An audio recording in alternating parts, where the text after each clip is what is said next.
जय जिनेन्द्र बंधु, स्वागत है आपका इस विशेष कार्यक्रम जैन वास्तु का रहस्य में।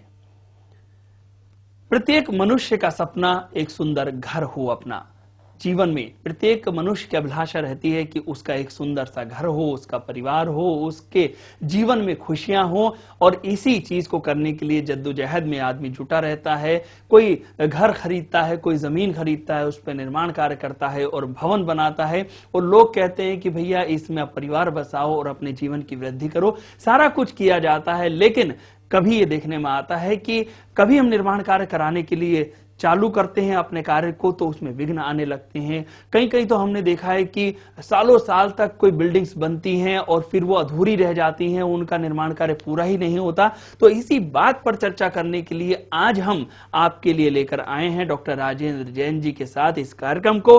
तो चलिए उनसे मुलाकात करते हैं और जानने का प्रयास करते हैं कि जब किसी प्लॉट के ऊपर निर्माण कार्य होता है तो निर्माण कार्य में अगर बाधा आती है तो वो क्यों आती है। तो चलिए स्वागत करते हैं डॉक्टर राजेंद्र जैन जी का। डॉक्टर साहब, बहुत बहुत स्वागत है आपका इस कार्यक्रम में। जैसा कि हमने भूमिका बांधी कि निर्माण कार्य अगर किसी प्लॉट के ऊपर किया जाता है तो कई बार तो बहुत सुंदर इमारत का निर्माण हो जाता है, लेकिन कई बार देखने में आता है कि कई दिनों तक निर्माण कार्य चलता रहता है, आधा अधूरा निर्माण कार्य रह जाता है और वो बिल्डिंग कभी पूरी नहीं होती। ऐसी पता नहीं कितनी बिल्डिंगें पड़ी हुई हैं और कई बार ऐसा होता है कि निर्माण कार्य शुरू ही नहीं हो पाता है। तो ये सारी चीजें जो हैं, इसका कारण क्या है? वास्तु प्रारंभ करने के पूर्व कुछ बातों को ध्यान रखना बहुत आवश्यक होता है। यदि उन बातों का ध्यान नहीं रखा जाए तो निश्चित रूप से आपको हर मोड़ पर आपको तकलीफ प्रारंभ हो जाती है। कई लोग कार्य प्रारंभ तो कर देते हैं लेकिन काल का यानी मुहूर्त का ध्यान नहीं रखते। कई लोग किसी भी भूमि पर उठा करके कार्य प्रारंभ कर देते हैं लेकिन उस भूमि की ऊर्जा को ज्ञात नहीं करते कि वह ऊर्जा आपके लिए फेवरेबल है कि नहीं, वह ऊर्जा आपके लायक है, आपके कार्य के लायक है, आपके निवास के लायक है कि नहीं, वह भूमि जागृत है कि नहीं। यदि जागृत भूमि नहीं होती है, बाधित स्थापित भूमि होती है तो निश्चित रूप से आपको अनेक विघ्न आते हैं। एक और होती है कि जिस तरह से आप यदि कोई कपड़ा बनवाते हैं तो आप टेलर से अपना मेजरमेंट देते हैं, उसके अकॉर्डिंग अपने मेजरमेंट के ही आप अपनी शर्ट पहनते हैं। यदि आप शर्ट बिना नाप के पहन लें, बड़ी बनवा लें तो निश्चित रूप से बेढंगे। ठीक इसी तरह से गृह स्वामी के अपने राशि के अकॉर्डिंग उस भूमि, उस भूखंड के प्लाट के लिए भी यह चयन किया जाता है, आय पिंड निकाला जाता है कि उसके लिए यह प्लाट फलदायी होगा कि नहीं होगा। वह आय आपके उससे बहुत ज्यादा होना चाहिए, तब कहीं वह आपके लिए अच्छे लाभ दे पाती है। इस तरह से इन तीनों बातों का ध्यान रखना बहुत आवश्यकता होती है, काल की, क्षेत्र की और आय की। यदि इसमें विषमता होती है तो निश्चित रूप से आपके किए कराए पर पानी फिर जाता है और वह लंबे समय तक प्लाट पैसे का वैसा ही पड़ा रहता है। डॉक्टर साहब, आपने क्षेत्र, आय, काल की बात की। ये तीनों चीजें सुनने में तो सरल लगती हैं, लेकिन जिस तरीके से आपने इनका गुणानुवाद किया है वो हमारे लिए प्रैक्टिकली करना शायद मुश्किल हो जाए। हम आपसे ये जानना चाहेंगे कि एक व्यक्ति धनी है, एक व्यक्ति गरीब है। धनी व्यक्ति तो अपना कार्य सुगमता से कर सकता है, लेकिन कई बार देखने में आता है कि जिसके पास बहुत कम पूंजी है, उसने अपना सारा जितनी जमा पूंजी थी प्लॉट खरीदने में लगा दी और उस पर वो निर्माण कार्य करना चाहता है। और जैसे हमने बातें की कि निर्माण कार्य में अवरोध उत्पन्न हो सकता है, आप सरलतम भाषा में हमें ये बताएं कि किसी निर्धन व्यक्ति को या कि जिसके पास पूंजी कम है, वो अपने मकान को बनाना चाहता है, प्लॉट पे निर्माण कराना चाहता है और उसको किसी भी प्रकार का कोई कष्ट ना आए और उसका पूरा निर्माण कार्य हो जाए, तो किस तरीके से हो सकता है? जी हाँ, मैं तो निर्धनों का ही वास्तुविद हूं। जिनके पास दो पैसा नहीं है उनकी वास्तु बहुत बढ़िया। देखिए मैं बताता हूं अमित जी कि यदि किसी के पास 2 पैसे भी नहीं है, 10 रुपए भी नहीं है और उसे पूजा करना है और निर्विघ्न मकान बनाना है, उसके लिए आज सारे उपाय आपको बता देता हूं कि कुछ भी ना करे, वह अच्छे समय में, अब उसे अच्छा समय किसी के पास, ज्योतिषी के पास जाने को भी वक्त ना हो तब भी चलेगा। वह ये करे कि वह चंद स्वर में एक गैती फावड़े को उठाए। चंद स्वर यानी बायां स्वर, जब उसकी बाई नासिका चल रही हो, उससे नासिका पुट खुली हुई हो या उससे वायु का वेग बाहर निकल रहा हो, उसमें उठा करके और ईशान कोण पर 5 गैती मार दे और ओम हुम छूम फट स्वाहा और सरसों को फेंक दे। जी। सरसों कौन सी? 2 रुपए की पीली सरसों, पीली बस सरसों। 2 रुपए खर्च जरूर करवा दे। यदि वो नहीं है तब भी चलेगा। जी। इससे क्या है, सारे बेंतर भाग जाएंगे यदि वहां बैठे होंगे। एक बार रिपीट करें अपनी बात को। सिर्फ वह चंद स्वर में एक फावड़ा गेती उठाए और ओम हुम छूम फट स्वाहा लेकर के एक गेती मारे और सरसों को फेंक दे पूरे प्लाट में। इस तरह से 5 गेती या फावड़ा ईशान कोण पर खोदे, कार्य को शुभारंभ कर ले। सिर्फ चंद स्वर में कोई विघ्न आने वाला नहीं है। अब यह हो गई काल की शुद्धि। दूसरा, यदि आपके तत्व या फिर दिशाएं विदिशाएं संतुलन नहीं बना पा रही हो तो उस हेतु आप सिर्फ एक काम करें कि आप जो ईंट आपने निर्माण कार्य के लिए खरीदी हैं उसके लिए ईशान में पूजा करने के उपरांत नैऋत्य कोण उसके डायगोनल में होता है, वहां पर इन ईंटों को चौकोर जम्मा दें। चौकोर समझ गए ना? स्क्वायर शेप में, स्क्वायर शेप में जमा दीजिए और 3-4 फीट की 4 फीट की थप्पी लगा दीजिए। 2 ट्राली ईंटें, करीब 3000 ईंटें, 1.5-2, चूंकि आपको आवश्यकता पड़ेगी। और चूंकि नैऋत्य कोण पर पृथ्वी तत्व का निवास होता है, पृथ्वी तत्व रहता है। पृथ्वी तत्व का आकार सभी जानते हैं चौकोर होता है। मैं कह रहा हूं ऐसा कार्य चलेगा कि कभी बंद ही नहीं होगा और आपको कोई विघ्न नहीं आएगा। ये 2 बातें हो गई। तीसरी बात यह है कि जब सूत्रांकन करें, मतलब वहां पर सूत्र डाले, धागा डाले, लाइन डाले प्लाट की कि किस तरह से कहां कहां पर क्या बनना है, उस डालते वक्त इस बात का ध्यान रखें कि वह दक्षिण से उत्तर की तरफ लाइन डाले और पश्चिम से पूरब की तरफ डाले। इस क्रम में यदि बढ़ेगा और इसी क्रम में वह गड्ढा खुदाई करेगा, पहले ईशान की और सबसे लास्ट में नैऋत्य की, और भराई करेगा पहले नैऋत्य की और उसके बाद में ईशान की, तो फिर उस व्यक्ति के लिए किसी भी तरह का कोई संकट आने वाला नहीं है। आपके सिर्फ मैंने 2 रुपए खर्च करवाए, इसके अलावा कोई पैसे नहीं। बाकी जो सामग्री आपकी लगना थी वह लगी। यदि और भी बढ़िया उसको पैसे का इंतजाम नहीं हो रहा हो, जैसे कि उसका फाइनेंस नहीं हो पा रहा, बैंक में पेंडिंग पड़ा हुआ है, बैंक आपको कई लोगों के केस नहीं, तो कुछ भी ना करे। उस समय व्यक्ति ईशान कोण पर एक पानी का टाका खोद ले तो निश्चित रूप से उस व्यक्ति के वहां पर फाइनेंस हो जाएगा। तब भी नहीं हो रहा, पानी का खोद लिया, तब कुछ भी ना करे। उस दीवार यदि कोई हो वहां ईशान कोण पे, हल्का नीला या सफेद कलर मिला करके दीवार पर पोत दीजिए और आपके निश्चित रूप से फाइनेंस या पैसे की जुगाड़ उस निर्माण में हो जाएगी। जी डॉक्टर साहब, आपने बहुत अच्छी बात बताई और आपने बताया कि अगर किसी के पास कोई भी मुद्रा नहीं है, किसी भी प्रकार की धन की व्यवस्था नहीं है, तो मात्र 2 रुपए की व्यवस्था अगर कर लेता है और उसके जमीन उसके पास है तो उस पर निर्माण कार्य करने के लिए क्या तरीका है, किस तरह की विधि अपनाई जा सकती है। आप हमें ये बताएं कि अगर निर्माण कार्य से पूर्व उसने ये ध्यान नहीं दिया कि हमारी जो भूमि है वो शुद्ध हुई है या नहीं है, इसकी नेगेटिविटी दूर हुई है या नहीं है, तो वो व्यक्ति बिना किसी अन्य साधन के उसकी नेगेटिविटी को कैसे दूर कर सकता है?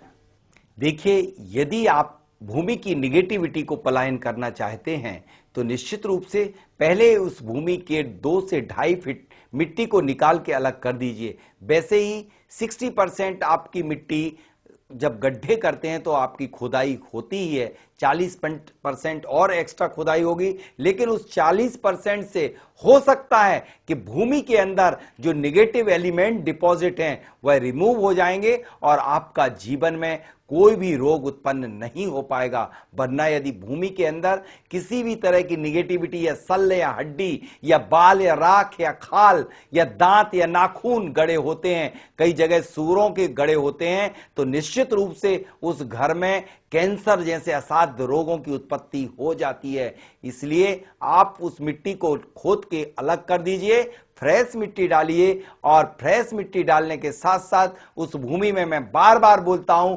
मरकरी अवश्य डालिए पारा। लेकिन ध्यान रखना, पुनः वह गलती सभी दर्शक कर रहे हैं कि नकली पारा डाल रहे हैं जो लिक्विड फॉर्म में बाजार में मिलता है, और उसमें मैंने पहले ही बताया कि लेड मिला होता है, और लेड मिला यदि आप पारा डाल देंगे तो निश्चित रूप से आपके भूमि को और निगेटिव बना देगा। पारा मर कंपनी, ग्लैक्सो कंपनी, रेनवैक्सी कंपनी या प्योर पारा की आप शुद्धता की जांच कर लें।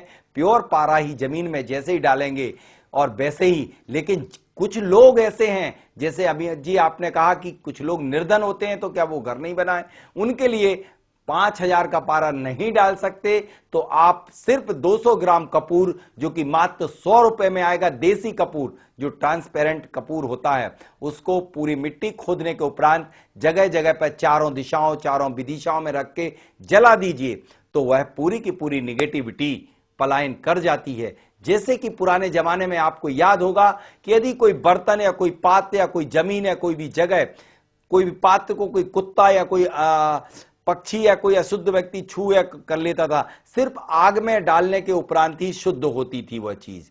तो ठीक यही क्रिया, प्राशुकरण क्रिया उस मिट्टी की जाती है और उसमें सारी निगेटिविटी रिमूव हो जाती है।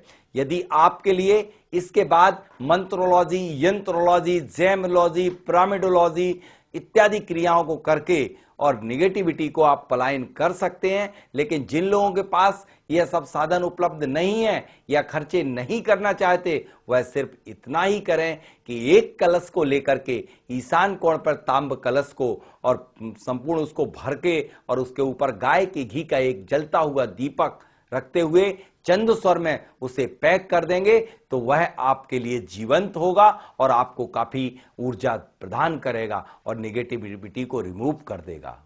डॉक्टर साहब, आपने बहुत अच्छी बात बताई है। जो हमारे असमर्थ लोग हैं, जिनके पास पूंजी की कमी है और भवन निर्माण कराना चाहते हैं, तो किस तरीके से कर सकते हैं, आपने बहुत अच्छी बात बताई। हम आपसे अब दूसरी बात जानना चाहेंगे कि कई बार देखते हैं कि लोग प्लॉट खरीद लेते हैं, मकान बना लेते हैं, सब कुछ सही तरीके से करते हैं, लेकिन उनके जीवन में बाधाएं आनी शुरू हो जाती हैं। तब अगर किसी से परामर्श लिया जाता है तो लोग कहते हैं कि जी आपका मकान तो टी पर बना हुआ है, आपका मकान तो आई पर बना हुआ है, या आप तो डेड एंड पर रहते हैं। ये जो बातें हैं, ये कहां तक सत्य हैं और इनका क्या प्रभाव पड़ता है, ये बताइए। निश्चित रूप से टी का डेड एंड का प्रभाव पड़ता है। जैसे डेड एंड और टी, आई, डिफरेंट शब्द इस जगत में वास्तु के नाम पे चल रहे हैं, जिनसे लोग अनभिज्ञ हैं। आज मैं सभी दर्शकों को टी की डेफिनेशन बताता हूं, टी क्या है और डेड एंड क्या है और इसके क्या दुष्परिणाम होते हैं। देखिए, टी, जब कोई रोड यानी कि राजमार्ग या कोई बड़ा जिस पे हैवी वाहन चलते हों, उसे टी। कोई रोड है और रोड जहां एंड हो रहा है वहां पर यदि कोई घर बन जाता है, उसे टी कहते हैं। लेकिन कुछ लोग उसे भी टी मानते हैं। कई बार मैं जैसे भोपाल में कई जगह विजिट को बुलाया, उन्होंने कहा फला फला वास्तुविद इसे टी बोल गया। तब मुझे देख के आश्चर्य हुआ कि लोग टी भी अभी भी नहीं समझ रहे हैं। एक कोई पैरेलल में रोड जा रहा है, एक रोड सामने से आ रहा है और वह रोड सामने वाले रोड में मिल रहा है, उसे टी कदापि नहीं कहते। टी, जब कोई रोड आपके घर में आकर के सीधे खुलता हो, उसे टी कहते हैं। क्योंकि जब उस टी पर से कोई भी हैवी ड्यूटी वाहन निकलेगा तो वह अपनी गैस, जो कि कार्बन मोनोऑक्साइड जैसी विषैली गैस छोड़ेगा, तो उसका सीधा आक्रमण आपके घर पर होगा। वह विषैली गैसें आपके कक्ष में जाएंगी और कक्ष में जो व्यक्ति कोई भी विश्राम कर रहा होगा, कोई भी कार्य कर रहा होगा, तो सांस के माध्यम से अंदर जाएगी और रोगों की उत्पत्ति करा देगी। तो इस तरह से टी अपना प्रभाव डालती। लेकिन यदि कोई रोड पर कोई टी आकर के मिक्स हो रही हो, उस पर विलीन हो रही हो और ऊर्जाएं सारी बहने के लिए रास्ता मिल रहा हो, उसे टी कदापि नहीं कहते।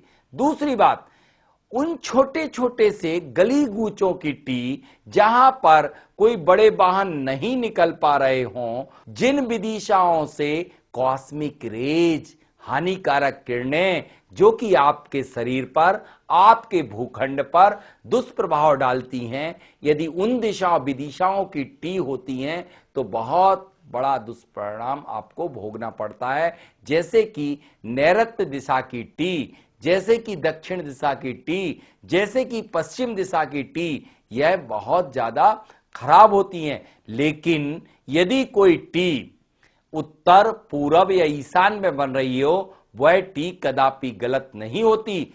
भारत के यदि आप जितने भी जैन मंदिर या वैष्णव मंदिर देखेंगे, जो सबसे श्रेष्ठतम है, हर मंदिर के सामने से रोड आता है, तो क्या उसे आप टी मानेंगे? क्योंकि पूर्व दिशा में ही भगवान का मुख होता है, इसलिए वह सारे मंदिर वो ईशान या पूर्व दिशा की टी बन गई, उत्तर दिशा की टी बन गई। तो ऐसी टी के लिए कदापि कोई दुष्परिणाम नहीं, बल्कि श्रेष्ठ होते हैं। एक मैं उदाहरण देना चाहूंगा, इंदौर में एक मंदिर बन रहा उदयनगर में, 6 महीने तक काम रुका रहा। लोगों ने कह दिया किसी वास्तुविद ने यह टी है। मैंने उसको लिए गारंटी से स्टाम्प पेपर पे लिख के दिया कि यह टी नहीं है, और बोल दिया था, डिक्लेयर कर दिया था कुछ वास्तुविदों ने कि इस पे रहने वाले काम होगा नहीं, यदि होगा तो लोग पागल हो जाएंगे। मैं आपको चमत्कार बता देना चाहता हूं कि मैंने उसको भूमि को जागृत किया, उस टी वाले स्थान पर ही मंदिर का निर्माण कराया। मात्र 6 महीने में पूरा स्ट्रक्चर तैयार हो गया और निर्विघ्न। पैसे के इंतजाम नहीं थे, पैसा भी नहीं था, तो ऑटोमेटिक पैसे का इंतजाम हुआ। तो मैं कहता हूं कि हिंदुस्तान में चाहे आप तिरुपति बालाजी का मंदिर देखिए, चाहे आप कहीं का सामने से रोड आ रही है और रोड पर ही वह मंदिर है, वह टी कदापि हानिकारक नहीं होती है। इन्हें आप टी के भ्रमजाल में मत पड़िए। टी तो सिर्फ अशुभ दिशाओं की अशुभ होती हैं। जी बिल्कुल डॉक्टर साहब, हमारे पर यहाँ चर्चा करने के लिए जिज्ञासाएं तो बहुत है, लेकिन समय का अभाव है। हमने दोषों की बात करी, अभी टी पॉइंट का दोष है, आई पॉइंट का दोष है, दिग्मूढ़ है, कई तरह के दोषेस हैं जिनके विषय में हमें आपसे जानकारी लेनी है, लेकिन ये सब हम अगले अंक में करेंगे। आज के लिए हम इतने ही चर्चा को विराम देना चाहेंगे। दर्शकों, आज आपने बहुत सी जानकारियां प्राप्त करी। हमें उम्मीद है कि इन जानकारियों को आप अपने जीवन के विभिन्न क्षेत्रों में अमल में लाएंगे और आपको जो नकारात्मकता महसूस हो रही थी उसको आप सकारात्मकता में बदल पाएंगे। आपके जीवन में सुख, शांति और समृद्धि की उपलब्धता होगी। आज के लिए बस इतना ही। अगले अंक में आएंगे तो आपको जो हमारे यहाँ पर अबूझ जो अनछुए पहलू रह गए हैं उनको लेकर हम पुनः चर्चा करेंगे डॉक्टर राजेंद्र जैन जी के साथ। डॉक्टर साहब, आप हमारे स्टूडियो में आए इसके लिए आपका बहुत बहुत धन्यवाद। दर्शकों, जय जिनेंद्र। अधिक जानकारी हेतु संपर्क करें जियोटेक वास्तु सॉल्यूशन एवं रिसर्च सेंटर 11/8 मीरापत धेनु मार्केट इंदौर मध्य प्रदेश। वास्तु विजिट हेतु कॉल करें 08103877792 09826909074। फी सलाह हेतु कॉल करें 08982339085। पुस्तक एवं सामग्री हेतु संपर्क करें 08103877792।